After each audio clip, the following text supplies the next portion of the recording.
शांतिपुर नाम के एक कस्बे में मीरा नाम की एक लड़की रहती थी। मीरा का आधा चेहरा जला हुआ था, इसलिए वो हमेशा आधे चेहरे को छुपाकर घर से बाहर निकलती थी। अरे वो देख, अधजली मीरा मंदिर जा रही है अपने राधे श्याम की पूजा करने। इसका पूरा चेहरा कभी ना कभी तो मैं देख कर ही रहूंगा। ये शबाना ब्यूटी पार्लर जाती है। शबाना ब्यूटी पार्लर वालों से पता करना पड़ेगा कि इसका चेहरा कैसा है। राहुल और प्रदीप धनी व्यापारियों के बेटे थे। वे अक्सर मीरा को तंग किया करते। मीरा उनकी बातों पर ध्यान नहीं देती और चुपचाप अपने रास्ते चली जाती। माँ, मैं कॉलेज जा रही हूँ।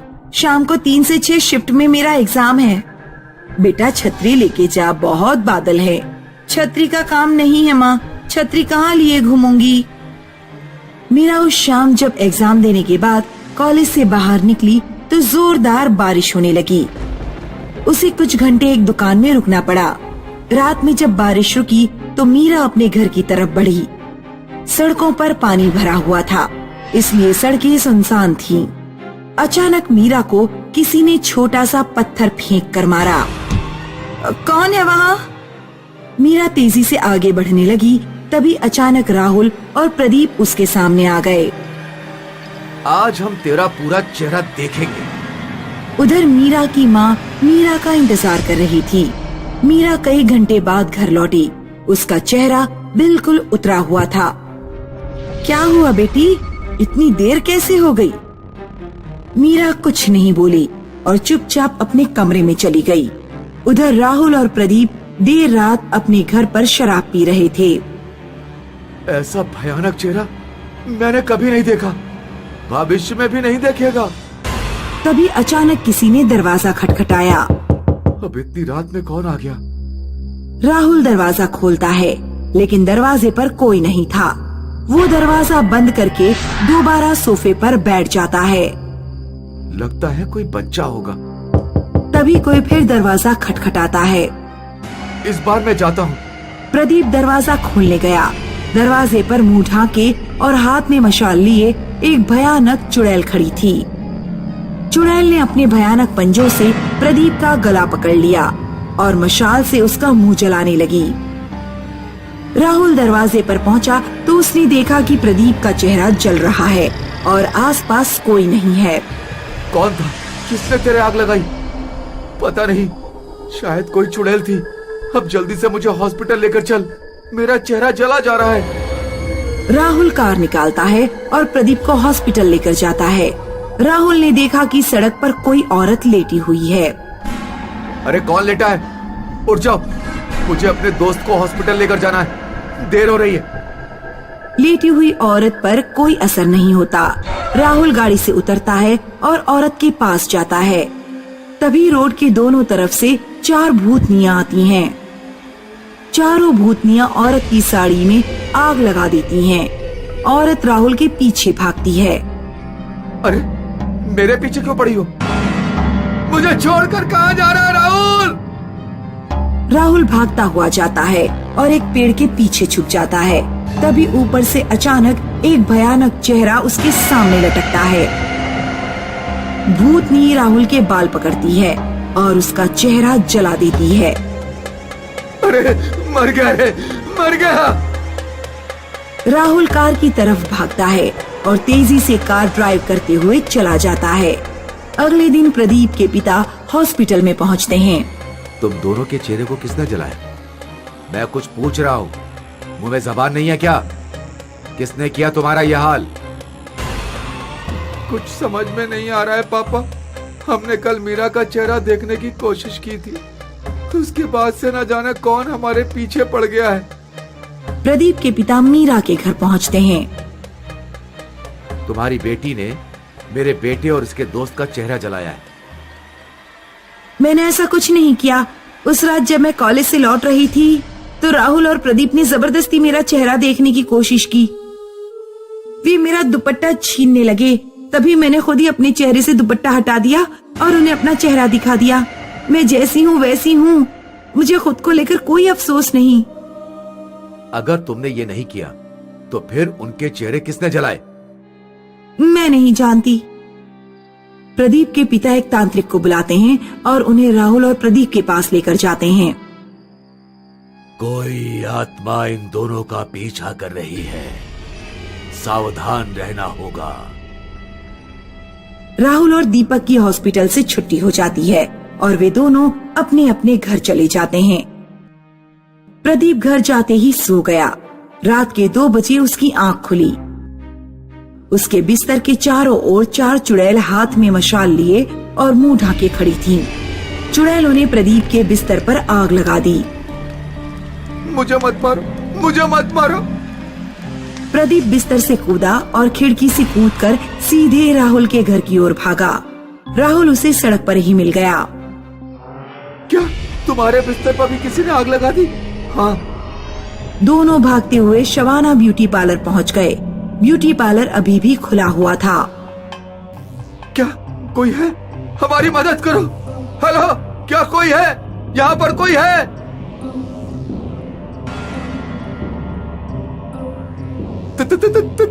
तुम कौन हो? मैं वैशाली हूँ। 50 सालों से मेरी आत्मा इस कस्बे में भटक रही है। मैं भी मीरा की तरह आधी जली हुई थी। उस समय ये कस्बा गांव था। एक दिन जब मैं रास्ते से गुजर रही थी तो तुम्हारे जैसे कुछ छिछोरों ने मेरा चेहरा जबरदस्ती देखने की कोशिश की, और जब मैंने चेहरा नहीं दिखाया तो उन्होंने मुझे उठाकर कुएं में फेंक दिया। मुझे तैरना नहीं आता था और मैं डूबकर मर गई। भूतनी ब्यूटी पार्लर का दरवाजा बाहर से बंद कर देती है और ब्यूटी पार्लर में आग लगा देती है। राहुल और प्रदीप अंदर चिल्लाते रह जाते हैं, बचाओ, बचाओ।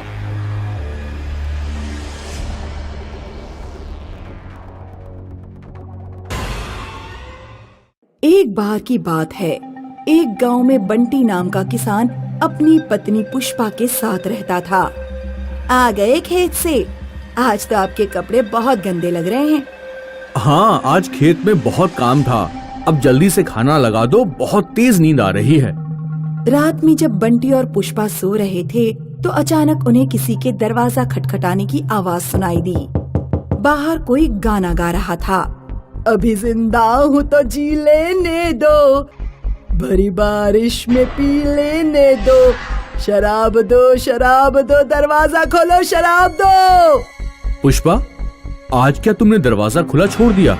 लगता है गांव में फिर वही देवदास चुड़ैल आई है। जल्दी जाओ, दरवाजा बंद करके आओ।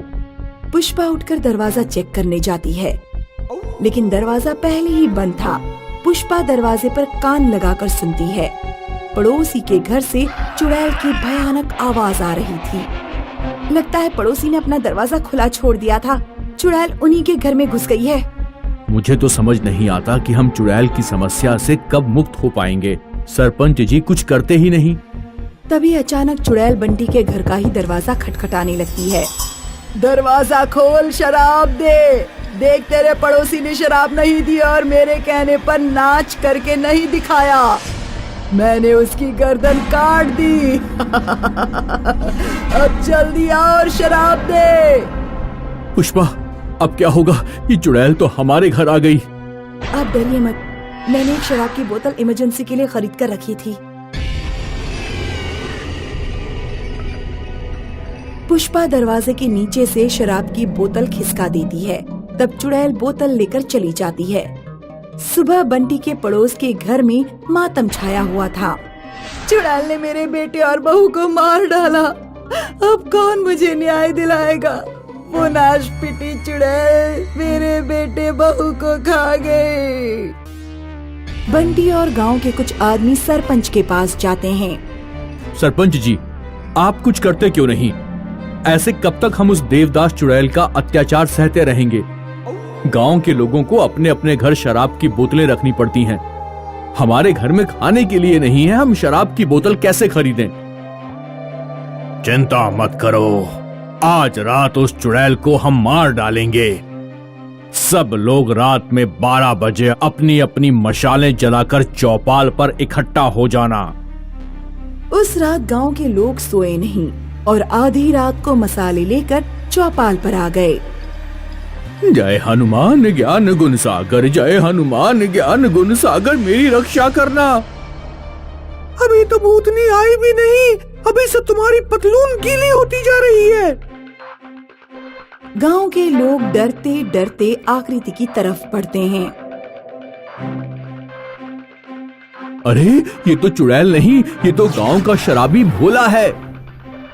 तभी कहीं दूर से किसी औरत के चीखने की आवाज आती है। बचाओ बचाओ! गांव वाले जहां से आवाज आ रही थी उस दिशा में दौड़ते हैं। चुड़ैल ने दो औरतों की गर्दन पकड़ रखी थी। नाच कर दिखाओ। हमें नाचना नहीं आता, हमें छोड़ दो, हमें छोड़ दो। नाच कर दिखाओ वरना गला घोट दूंगी। हमें क्या करना चाहिए? क्या पूरे घर को आग लगा दें? नहीं, घर के अंदर दो औरतें भी हैं। अगर हमने पूरे घर को आग लगाई तो वो दोनों भी मारी जाएंगी। ऐसा करते हैं, पहले हम उस चुड़ैल को डराते हैं। सुनो चुड़ैल, यहाँ से चली जाओ वरना हम घर में आग लगा देंगे और तुम जलकर राख हो जाओगी। लगा दो आग। मेरी जिंदगी में तो 40 साल पहले ही आग लग चुकी है। ऐसा कहकर चुड़ैल उन औरतों को छोड़कर गायब हो जाती है। काका, 40 साल पहले इस गांव में जो घटनाएं हुई हैं, हमें उनके बारे में पता करना चाहिए। शायद उस चुड़ैल के बारे में कुछ पता लग जाए। हमारे गांव में कोई इतना बुजुर्ग आदमी नहीं है जो 40 साल पहले हुई घटनाओं की जानकारी दे सके। काका, पड़ोस के गांव में एक 100 साल से ऊपर का आदमी रहता है, शायद वो कुछ जानता हो। बंटी और सरपंच उस बुजुर्ग आदमी से मिलने जाते हैं। वो बुजुर्ग आदमी को देवदास चुड़ैल के बारे में सारी बात बताते हैं। देवदास चुड़ैल, हाँ मुझे याद आया। 40 साल पहले की बात है। गांव में श्यामदास नाम का एक बहुत अमीर जमींदार रहता था। उसकी बेटी एक नीची जाति के लड़के से प्यार करती थी। जब जमींदार को ये बात पता लगी तो उस जमींदार ने लड़के को मरवा दिया, क्योंकि अगर जमींदार की लड़की नीची जाति के लड़के से शादी कर लेती तो जमींदार की नाक कट जाती। लड़के के मरने के बाद वो लड़की शराबी बन गई, गली गली भटकने लगी और फिर कहीं गायब हो गई। किसी को नहीं पता वो कहाँ गई। जमींदार भी गांव छोड़कर चला गया। मुझे लगता है ये उसी लड़की की आत्मा है जो चुड़ैल बनकर तुम लोगों को परेशान कर रही है।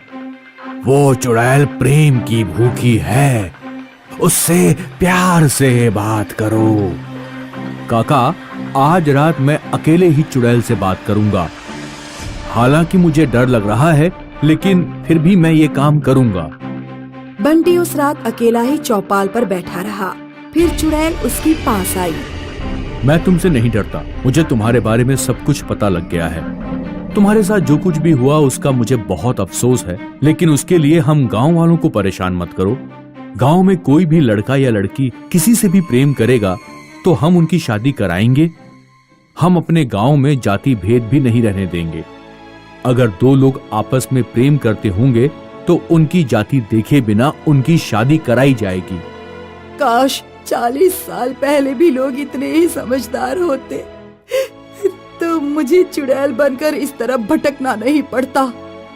तुम एक अच्छे इंसान लगते हो। मैं तुम पर भरोसा करके इस गांव से जा रही हूँ। ध्यान रखना, जैसी मेरी हालत हुई है वैसी किसी और की ना हो। ऐसा कहकर चुड़ैल गांव से हमेशा के लिए गायब हो जाती है।